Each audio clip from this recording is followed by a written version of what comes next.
ప్రతి చోట విపరీతమైన కరప్షన్, విచ్చలవిడి కరప్షన్ జరుగుతూ ఉంది. ఏ స్థాయిలో కరప్షన్ జరుగుతూ ఉంది అని అంటే అసలు రాజ్యం ఉంది, అసలు ఎవరైనా పాలకులు ఉన్నారా అని మనకే అర్థం కాని పరిస్థితిలో అసలు ఎవరు పాలన సాగుతూ ఉంది. గవర్నమెంట్కి రావాల్సిన ఆదాయం గవర్నమెంట్కి రావడంలా, అందుకనే గవర్నమెంట్కి రావాల్సిన ఆదాయాలు తగ్గుతూ ఉన్నాయి. ఆదాయం అంతా ఎవరు జోబులు లేకపోతూ ఉంది అని అంటే పక్కన చంద్రబాబు నాయుడు దగ్గర నుంచి మొదలెడితే ఆయనకింత, నీకింత, నాకింత, నాకింత, నాకింత, నాకింత అని కింద వరకు దోచుకో, పంచుకో, తినుకో. ఇది ఈరోజు రాష్ట్రంలో వీళ్ళ మనుషులకే ఇచ్చుకున్నారు. వీళ్ళ నుంచి మొదలు పెడితే ఆ తర్వాత గ్రామ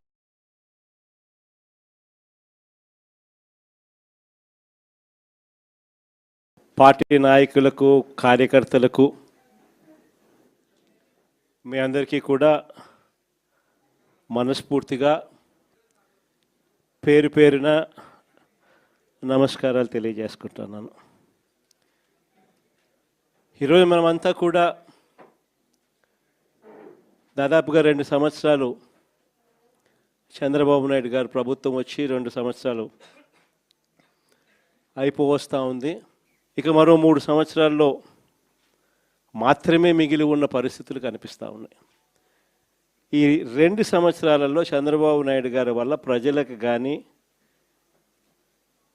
అక్క చెల్లెమ్మలకు కానీ, మరీ ముఖ్యంగా ప్రజల్లో ఉన్న అక్క చెల్లెమ్మలకు కానీ, ప్రజల్లో భాగంగా ఉన్న రైతన్నలకు కానీ, ప్రజల్లో భాగంగా ఉన్న మరీ ముఖ్యంగా యువతకు కానీ, ఏ ఒక్క సెక్షన్కైనా కూడా కనీసం ఒక్క మంచన్నా జరిగిందా అని చెప్పి నేను అడుగుతా ఉన్నాను ఈరోజు.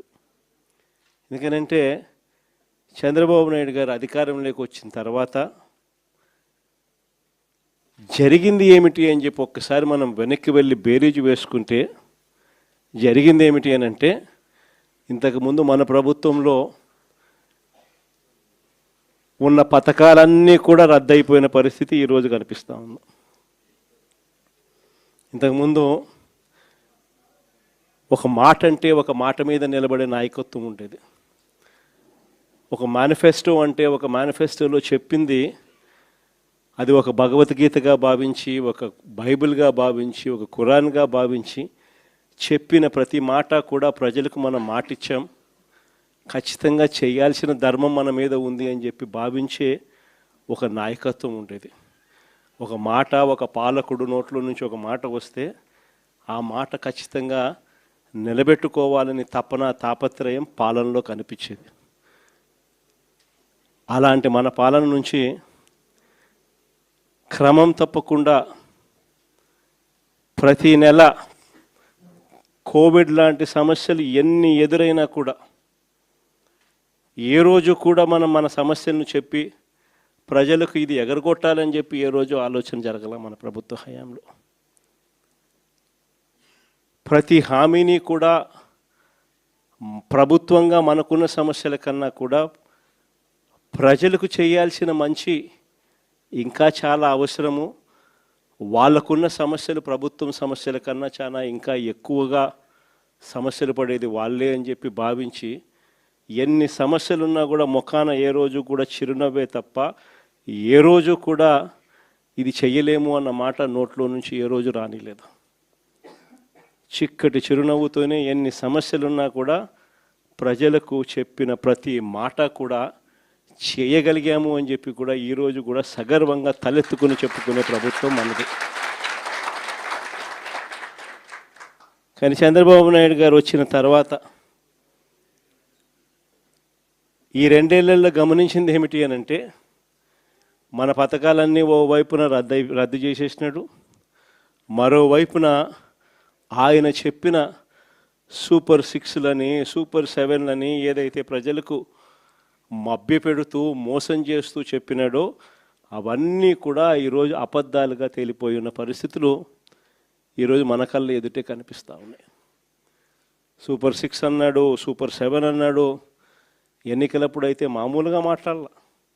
వాళ్ళు చేసిన ప్రచారాలు అయితేనేమి, వాళ్ళు ఇచ్చిన అడ్వర్టైజ్మెంట్లు అయితేనేమి, వాళ్ళు ఇచ్చిన టీవీలో యాడ్లు అయితేనేమి, ఇంటింటికి వెళ్ళి బాండ్లని బాండ్ల రూపంలో ఇదిగోమ్మ చంద్రబాబు నాయుడు సంతకం పెట్టినాడు, ఇదిగోమ్మ పవన్ కళ్యాణ్ సంతకం పెట్టినాడు, ఇదిగోమ్మ ఇద్దరు కలిసి సంతకాలు పెట్టించిన బాండ్ డాక్యుమెంటు. మీ ఇంట్లో ఎంతమంది పిల్లలు ఉన్నారా, మీ ఇంట్లో ఎంతమంది మహిళలు ఉన్నారా, మీ ఇంట్లో ఎంతమంది రైతులు ఉన్నారా, అందరికీ కూడా ఇదిగోమ్మ మీకు ఇంతింత రావాలి, ఇంతింత రావాలి, ఇంతింత రావాలి, ఇదిగో బాండు అని చెప్పి ఏకంగా ప్రతి ఇంటికి వెళ్ళి కూడా వీళ్ళు ఇచ్చిన బాండ్లు. సూపర్ 6 అని, సూపర్ 7 అని వీళ్ళు చేసిన మోసాలు ఇట్లా కూడా కాదు.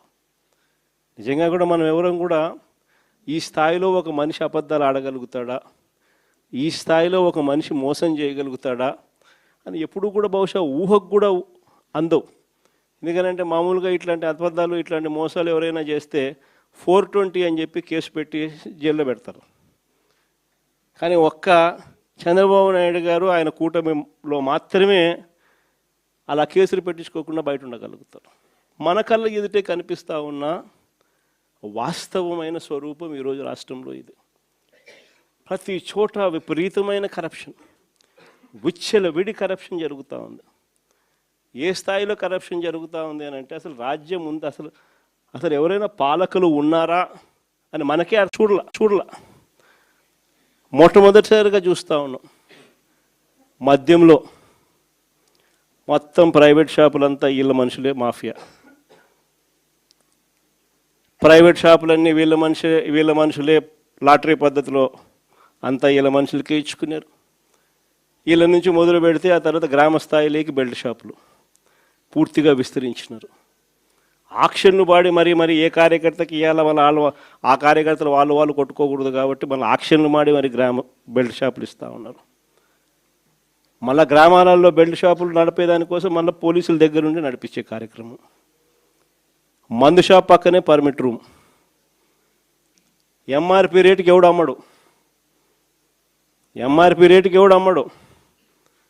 బెల్ట్ షాపుల్లోకి చేరేసరికి ఎంఆర్పి ప్లస్ 10 రూపీసా ప్లస్ 20 రూపీసా ప్లస్ 20 రూపీస్ ప్లస్ 20 రూపీస్. పక్కన బెల్ట్ షాప్ పక్కన షాప్ పక్కనే పర్మిట్ రూములు. ఆడైతే ఏకంగా పెగ్గులే.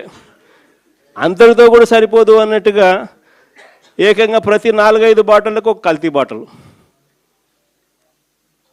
గవర్నమెంట్కు మామూలుగా రావాల్సిన ఆదాయాలు రాకుండా ఎలా పక్కదావ పడతా ఉన్నాయో చూడండి.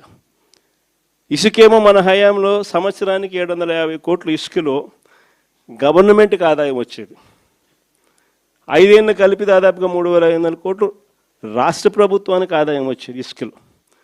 ఈరోజు ఇసుక అనేది ఫ్రీ అంటారు. ఎక్కడైనా ఇసుక ఫ్రీ జరుగుతూ ఉందా? పూర్తిగా దోచేసుకోవడమే. ఎక్కడ చూసిన మిషన్లు, ఎక్కడ చూసిన లారీలు, ఎక్కడ చూసిన టిప్పర్లు దోచేసుకుంటూ ఉన్నారు. ఇసుక చూస్తే రేటు చూస్తే మనకన్నా డబుల్ రేటుకి అమ్ముతూ ఉన్నారు. మన ప్రభుత్వ హయాంలో అమ్మిన దానికన్నా డబుల్ రేటుకి అమ్ముతూ ఉన్నారు. రాష్ట్ర ప్రభుత్వానికి రావాల్సిన ఆదాయం 0. సిలికా, క్వాడ్సు, లాటరైటు మీ ఇష్టం, ఏ మినరల్ అయినా ఏదన్నా వేసుకో, అన్నిట్లోనూ లూటి. రాష్ట్ర ప్రభుత్వానికి సంబంధించిన ఆదాయాలు రాష్ట్ర ప్రభుత్వానికి రావు. మొన్న సంక్రాంతికి అయితే హైలైట్. నిజంగా అసలు ప్రభుత్వమా జంగల్ రాజ్యమా ఇదే అని చెప్పి అనిపించే విధంగా జరిగింది. నిజంగా జంగల్ రాజ్యం అనేది మామూలుగా ఇప్పుడు చూసిండం మనం. నిజంగా నాగరిక ప్రపంచంలో మనం ఉన్నామా అన్నది క్వశ్చన్ మార్క్ అనిపించే విధంగా సంక్రాంతి అనేది చేసినారు వీళ్ళు. ఎంత దారుణం అంటే అసలు ఆ వీడియోలు చూస్తూ ఉంటే, ఆ సోషల్ మీడియాలో వైరల్ అవుతా ఉన్న వీడియోలు చూస్తూ ఉంటే ఆశ్చర్యం కలిగిస్తూ ఉంది. మొబైల్ రికార్డింగ్ డ్యాన్సులు, మొబైల్ బండ్లలో కొత్తపేటలో రికార్డింగ్ డ్యాన్సులు, రోడ్డు మీద రికార్డింగ్ డ్యాన్సులు పెడతా ఉంటే మనుషులందరూ పరిగెత్తా ఉన్నారు. పాటలు చూస్తే తాగురా తాగి చిందేయరా అని. రికార్డింగ్ డ్యాన్సులు, దారుణమైన స్థాయిలో రికార్డింగ్ డ్యాన్సులు. మొబైల్ వ్యాన్లలో ఏకంగా లిక్కర్, మొబైల్ అసలు ఏ స్థాయిలో జరిపినారని అంటే ప్రతి నియోజకవర్గంలో ఆక్షను. ఇవన్నీ చేయడానికి ఆక్షను. మా పులివెందులలో కూడా 3 కోట్లకు కంటెస్ట్ చేసిన ఎమ్మెల్యే 3 కోట్లకు అమ్ముకున్నాడు. వీళ్ళు ఎక్కడెక్కడి నుంచో వచ్చి అక్కడ సెటప్ చేస్తారు. 9 సెంటర్లలో 8 సెంటర్లలో పెట్టుకుంటారంట. టికెట్లు దోచేయడము. ఆశ్చర్యం ఏంటంటే ప్రభుత్వం దగ్గరుండి చేయిస్తుంది. ఎమ్మెల్యేలకింత, చంద్రబాబుకింత, లోకేష్కింత, అందరూ పంచుకోవడం, పోలీసులకింత. అసలు ఇటువంటి పరిపాలన, ఇటువంటి పరిస్థితి ఎప్పుడు కూడా చూడలే. ఏ స్థాయిలోకి వెళ్ళిపోయిందనంటే ఈ జంగల్ రాజ్యం అనేది నిజంగా అనుకుంటేనే ఆశ్చర్యం కలిగించే విషయం. ఓ డిఎస్పీ అనేవాడు మైక్ పట్టుకుంటాడు, యూనిఫామ్లో ఉన్నాడు, మైక్ పట్టుకున్నాడు, ఊపేయి కుదిపేయి అంటాడు. డిఎస్పీనా అసలు ఇది ఏం మనిషి వేయడని చెప్పి అర్థం కావడం అసలు. అంటే భీమవరం మీటింగ్లోనే అసలు ఇది నిజంగా సమాజంలో ఉన్నామా లేమా, అసలు ఏం జరుగుతూ ఉంది? జంగల్ రాజ్యం అంటే ఇది కాకపోతే ఇంక ఏ రాజ్యం ఇది అని చెప్పి ఆశ్చర్యం కలిగించే విషయాలు. నిజంగా ఈ బరితెగింపు అన్నది, ఈ విచ్చలవిడితనం అన్నది నిజంగా ఏ స్థాయికి వెళ్ళిపోయిందనంటే చంద్రబాబు నాయుడు గారి ఎమ్మెల్యేలు, చంద్రబాబు నాయుడు గారికి సంబంధించిన వాళ్ళంతా ఏ స్థాయిలోకి వెళ్ళిపోయినారంటే నిన్న 20 పేపర్లో చూసిన కోడూరు ఎమ్మెల్యే ఆరవ శ్రీధర్, అదే మనిషేనా అసలు ఇది ఎమ్మెల్యేనా అని అనిపిస్తుంది నాకు.